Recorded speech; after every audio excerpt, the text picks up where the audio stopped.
పుష్యమాస అమావాస్య రోజు అడవిలో కొలువు తీరిన ఆదిశేషుడి జాతర శోభాయమానంగా ప్రారంభమైంది. జాతర ఆద్యాంతం భక్తిభావంతో సంప్రదాయ పూజలతో ఆదివాసీ సంగీత వాయిద్యాలతో కన్నుల పండుగగా విరాజిల్లుతోంది. నేటి కాలంలో జాతరనే పదం కొత్త పుంతలు తొక్కుతున్న గోండుల విషయంలో మాత్రం జాతరంటే వారు పాటించే సంస్కృతి, సంప్రదాయాలు, ఆచార వ్యవహారాలే ప్రధాన మూలాలు. తెలంగాణలో అతిపెద్ద గిరిజన రెండో జాతరగా పేరుగాంచి ఆదివాసీల కొంగు బంగారంగా పూజలు అందుకుంటున్న నాగోబా జాతరపై ప్రైమ్ 9 స్పెషల్ స్టోరీ.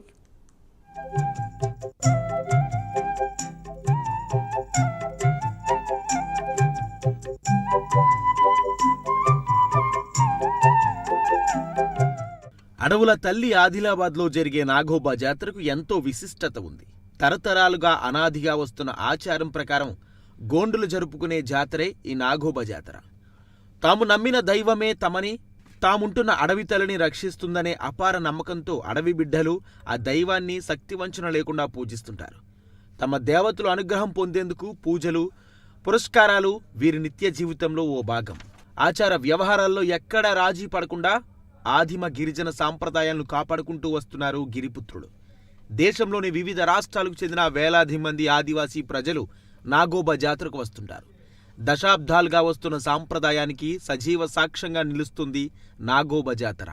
క్రమంలో మేము నెలవంక కనిపించిన తర్వాతనే ఇక్కడ జమ్మయి కుండలు పూజ చేయడానికి కుండలు చెప్పడం అనేది జరిగింది. దాని తర్వాత మళ్ళీ తిరిగి వచ్చిన తర్వాత గోదావరి నీటిని తీసుకురావడానికి ప్రయాణం చేయడం జరిగింది. ఆ గోదావరి నీటిని తీసుకొచ్చి ఇందరాయి దగ్గర ఉండి అక్కడి నుంచి 17వ తేదీన వటవృక్షాల కిందికి వచ్చి అక్కడి నుంచి ఇవాళ అమావాస్య రోజున మహాపూజ కార్యక్రమం చేయడం జరిగింది. గోదావరి నుంచి తెచ్చిన నీటిని ఆలయాన్ని అంతా శుద్ధి చేసి తదుపరి భాగంలో మహాపూజ కార్యక్రమంలో మొత్తం మా వంశస్థులు ఎవరైతే ఉన్నారో వాళ్ళు పాల్గొని పూజ చేయడం అనేటువంటి జరిగింది. ఆదివాసీ గిరిజన జాతరల్లో దేశంలోనే సమ్మక్క సారక్క జాతర అతిపెద్దది. రెండో అతిపెద్ద మహాకుంభమేళా జాతరగా నాగోబా ప్రసిద్ధి పొందింది. అడవి భూములపై హక్కుల కోసం తూటాలకు ఎదురు నిలిచి నేల కొరిగిన వందలాది మంది గిరిజన అమరవీరుల మరణానికి సజీవ సాక్ష్యంగా మరో జలియన్ వాలాబాగ్లా ప్రసిద్ధి చెందిన ఆదిలాబాద్ జిల్లాలో ఇంద్రవెల్లి మండలం కెస్లాపూర్ గ్రామంలో ఈ జాతరకు వేదికైంది. జాతర ప్రారంభానికి నెల రోజుల ముందు పౌర్ణమి రోజు మెస్రం వంశ పెద్దలంతా సమావేశమయ్యారు. ఇది ఆదివాసీ కులదైవమైన మేము కూడా ఆదివాసీలమే. ప్రతి సంవత్సరం రావాలనుకుంటున్నాం కానీ రాలేకపోయినామండి. ఇక్కడికి ఇన్ని సంవత్సరాలకు ఆ దేవుని కృప కలిగి ఇప్పటికీ రాగలిగాము. ఇది మా ఆదివాసులకు సంబంధించిన పెద్ద ఎత్తులో జరగడం మాకు ఎంతో సంతోషకరంగా ఉందండి. దీన్ని ఇంకా డెవలప్ చేయాలని మనస్ఫూర్తిగా కోరుకుంటున్నాము. 3 సంవత్సరాల నుండి మేము వస్తున్నామండి. ఇక్కడ అనుకున్న కోరికలు నెరవేరుతాయి. ఏ ఒక్కరు మనసులో ఏది కోరుకున్నా కూడా మా కులదైవమైన నాగదేవుడు ఖచ్చితంగా మా కోరికలు తీరుస్తాడని మేము ప్రతి సంవత్సరం ఇక్కడికి వస్తున్నామండి. మా కుటుంబ సభ్యులము, మాకు సంబంధించిన వాళ్ళందరికీ తెలియజేస్తున్నాము. మేము ఇక్కడికి వస్తే ప్రతి ఒక్కరు అనుకున్నాయి వాళ్ళ ఆరోగ్య సమస్యలైనా, వాళ్ళ ఆర్థిక ఇబ్బందులైనా, మళ్ళీ వాళ్ళకు సంబంధించిన ఉద్యోగపరంగా అయినా కానీ ఏదైనా కూడా వాళ్ళకు నెరవేరుతుందండి. అందుకే మేము తప్పకుండా ప్రతి సంవత్సరం ఇక్కడికి వస్తున్నామండి. అమావాస్య రోజు నాగోబును అభిషేకించేందుకు కాలినడకన 100 కిలోమీటర్లు వెళ్లి పవిత్ర గోదావరి జలాలను సేకరించారు. అనంతరం పుష్యమాస అమావాస్య రోజు అర్ధరాత్రి నాగోబా ఆలయంలో నాగేశుడికి మహాపూజ జరపడంతో నాగోబా జాతర ప్రారంభమైంది. పూజలో నైవేద్యంగా బెల్లం గారెలు, పాయసం వంటి 7 రకాల నైవేద్యాలను దేవుడికి సమర్పించారు. జాతర ప్రారంభానికి ముందు గోదావరి నీటిని 4 రోజుల పాటు మర్రి చెట్టుపై ఉంచి పూజలు నిర్వహించారు. కుమ్మరివారు నుంచి తీసుకొచ్చిన కుండలతో ఆదివాసీకి చెందిన 22 తెగల మహిళలతో కోనేరు నుంచి నీటిని తీసుకొచ్చి ఆలయ ప్రాంగణంలో 2 పుట్టలను తయారు చేశారు.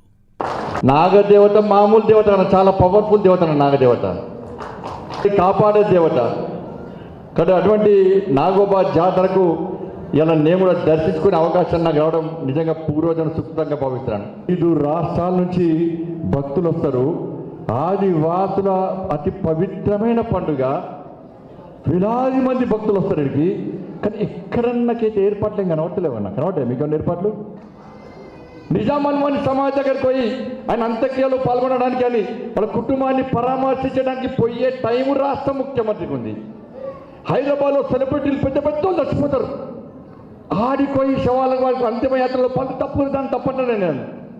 కానీ ఈడికి ఎందుకు రావు? 5 సంవత్సరాలు 8 సంవత్సరాలు ఒక్కసారి వచ్చినా అన్న వచ్చిండా అన్న?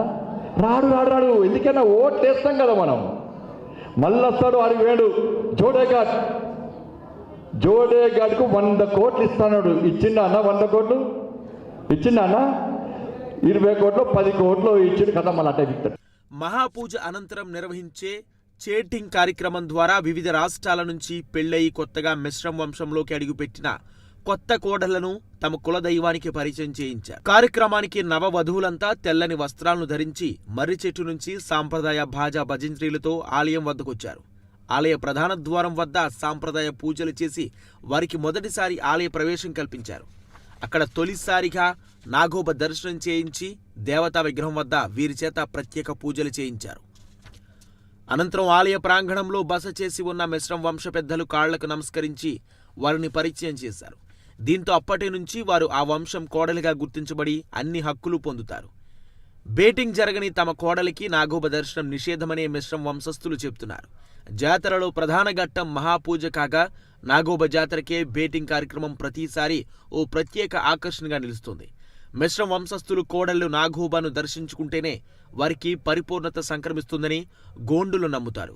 ఒక కుటుంబంలో ఎవరూ చనిపోకుండా 1 సంవత్సర కాలం ఉండి కర్మకాండాలు లేకపోతే తప్ప ఇది బేటింగ్ అవ్వడానికి వీలు లేదు.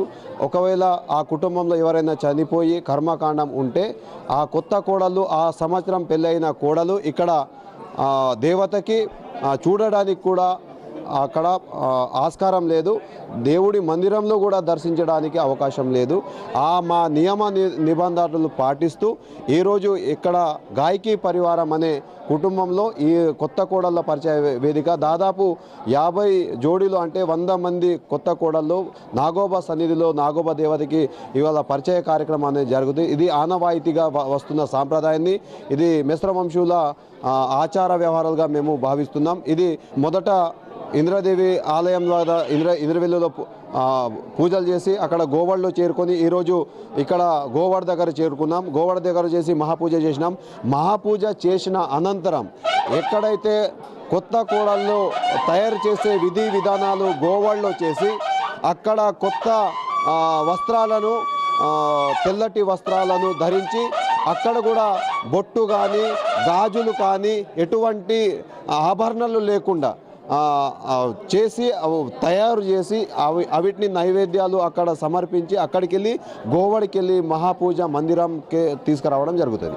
నాగోబా జాతర వెనుక అనేక పురాణాలు గాథలున్నాయని గోండులు చెబుతుంటారు. పూర్వం మిశ్రమ వంశానికి చెందిన నాగాయి మేతీరానికి నాగేంద్రుడు కలలో కనిపించి ఆమె గర్భంలో జన్మిస్తానని వరమిచ్చాడు. అది నిజమైందని చెబుతూ ఆదివాసీలు ఇక్కడ నాగదేవతకు పూజలు చేస్తారు. అలా మొదలైందే నాగోబా జాతర. జాతరకు సంబంధించి మరో కథ కూడా ప్రచారంలో ఉంది. గోండు జాతికి చెందిన మహాభక్తుడైన పడియేరు నాగదేవతను దర్శించుకోవడానికి నాగలోకానికి వెళ్ళగా ఆయనను ద్వారపాలకులు అడ్డగిస్తారు. నాగరాజు లోక సంచారానికై వెళ్ళాడని చెప్పినా వినకుండా పడియేరు వారు లోపలికి వెళ్లి నాగరాజు సింహాసనాన్ని ముట్టుకొచ్చాడని, లోక సంచారం నుంచి తిరిగి వచ్చిన నాగరాజు విషయం తెలుసుకుని ఆగ్రహించాడని చెప్తారు. తాను చేసిన